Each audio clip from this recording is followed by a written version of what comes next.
What would happen if the police went on strike?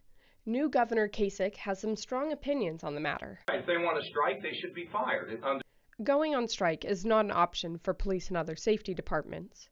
Chapter 4117 of the Ohio Administrative Code prohibits it. In 1984, the police replaced the right to strike with what is known as binding conciliation or arbitration. When police unions and the administration cannot come up with an agreement over an issue, such as wages, this process allows the two sides to discuss their issues and have a third-party mediator come to a final decision. But Governor Kasich doesn't want to allow binding arbitration either. You think these local governments want to be stuck with binding arbitration?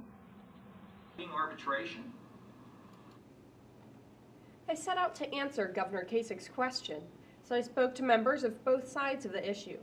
I talked with William Lilich, the safety director for the Kent City Police, who deals with arbitration between the unions and administration.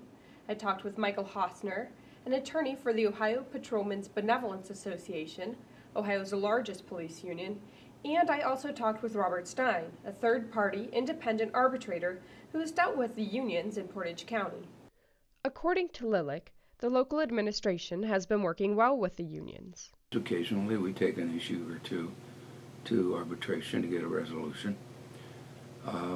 But for the most part, we've had good negotiations on issues, fair negotiations generally. The unions, too, seem to be satisfied with the process of binding arbitration. Kasich has got to understand the final and binding arbitrational conciliation with the safety forces was put in for a good reason, and it has manifested into a very, very professional standing.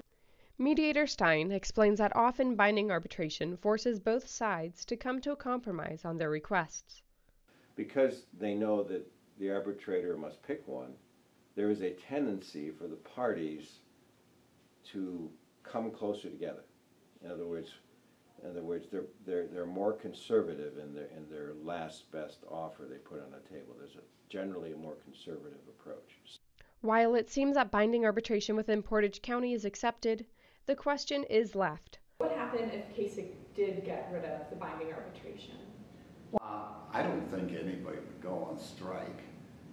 I don't see that happening. What I do see is people, I'm out of here. It's not an easy job. It's getting worse. All we want through our union is simply protection from bad management. For TV2 News and KentWire.com, I'm Margaret Thompson.